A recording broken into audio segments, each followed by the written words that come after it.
Radio Raheem here with Roy Jones. Man, this is the first time I've done an interview and you've been taller than me. And I'm comfortable with that. You are, you've made your legend in the ring. You made your legend in ringside talking about the fights, and now you're in the corner. You've got Jesse Vargas, an up-and-coming fighter that everyone's expecting big things from. How do you approach a fighter like that at a stage in his career that you've been at, you've seen it? What do you talk to him about? You talk to him about improving and constantly getting better with every day. If you can't get better with every day, it's time to stop. And if I can't help you get better, then you don't need me. You know, this is arguably the biggest challenge of his career thus far. Style-wise, experience-wise, Timothy Bradley, he can be called a vet now. He's been in there in some wars. So taking a step up like that for Vargas, what does he need to do? Is there anything that he needs to change to approach this level of competition? Not a thing. The only thing you want to change is that you want to make sure that he has enough in the last 4 rounds, or just as much energy in the last 4 rounds as he does in the first 4.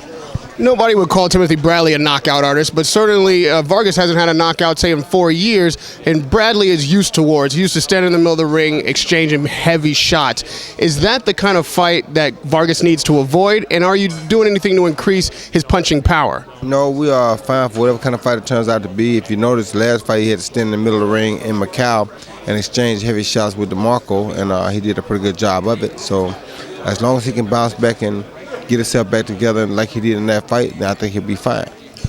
Timothy Bradley showed you much respect up there at the podium. There's some similarities between you guys, even in the way you're built.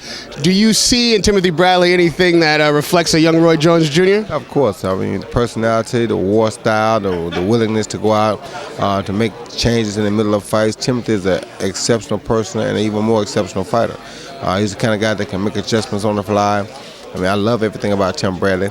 And like I said, I was really trying to get Jesse not to fight Tim Bradley because I didn't really want to have to train and go against him, because I like him so much.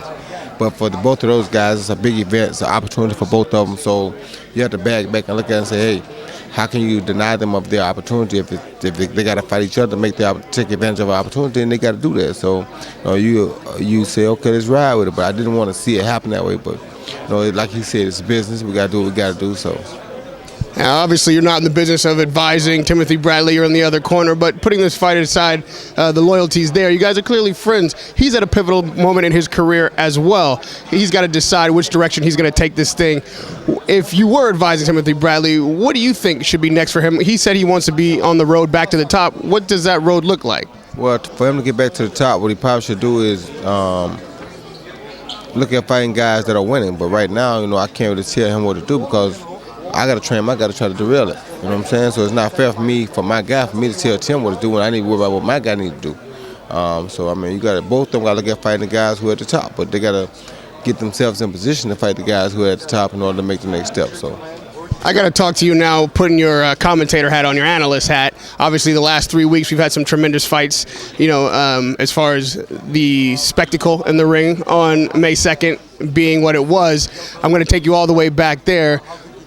People who were in the arena at the time, a lot of them felt differently than the people who saw the fight on TV. How did you feel about the fight? What did you think of the performance of both fighters? Was it entertaining? Was it a disappointment? Do you think that these fighters delivered on what they promised? It was entertaining to me because Floyd did exactly what he promised to do. And Manny couldn't do what he promised to do. And it's just that simple. We can say it could have been the shoulder, it could have been the shoulder. I don't know. But whatever it was, it didn't allow him to do what he promised to do. And Floyd did everything that he promised to do.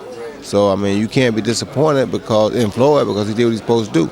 If Manny had which he did have an injury, it's hard to criticize him because if he pull out the fight, they're going to say, oh, now you scared. You feel me? So it's like the fight been 5 years. Of course he don't want to let it get away. And plus, who going to turn down the opportunity to make $150 million at least? I mean, how many of us would have said our shoulder? Now, the mistake he probably made was admitting to the public that was his problem, because if you went in there with your shoulder like that, you should have been able to feel like you could win with your shoulder like that.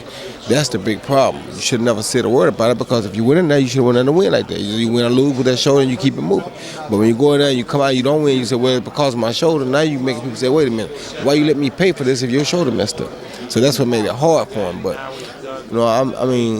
I'm cool with both guys. I enjoyed the fight. I'm glad they finally fought, and I felt bad for Manny, but Floyd did exactly what Floyd said he was going to do, and you can't hate on that. And lastly, Roy, in the last 2 weeks, we saw Canelo Alvarez put on a tremendous show, huge knockout. We just saw Triple G on Saturday night do the same thing. Out of these two guys, if they face each other in the ring, who would you have and why? Well, I would go with Triple G right now because of his size factor. He's a normal middleweight, whereas the redhead is a good fighter, very strong fighter, but he's not a normal middleweight. So Alvarez is not a solid middleweight, he's a junior middleweight. Triple G is a solid middleweight. Well, they both got good punching power, but I got to go with Triple G because of the fact that he's a bigger fighter. So. And the X factor is Cotto. Can Cotto beat either one of those guys? Yeah, Cotto can beat anybody on any given night. However, I think he's too small for Triple G, but we don't know. We have to see can Triple G deal with his punch. Freddie got him punching. Freddie got him fighting really good now, so we have to see.